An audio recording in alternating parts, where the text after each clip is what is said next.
Good afternoon అండి అందరికీ. ఈరోజు లంచ్ బాక్స్కి పెప్పర్ రైస్ అయితే చేశాను.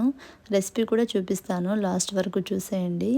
స్నాక్స్కి అయితే పొమోగ్రానైట్, డేట్స్ అండ్ బర్బీ అయితే పెట్టి పంపించాను.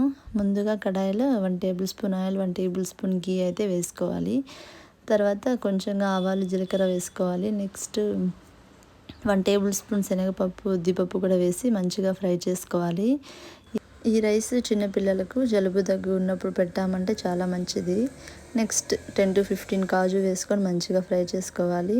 తర్వాత ఆనియన్, కరివేపాకు కూడా వేసి బాగా ఫ్రై చేసుకోవాలి. రైస్ను ముందే ఉడికించి ఇలా చల్లార్చి పెట్టుకోవాలన్నమాట.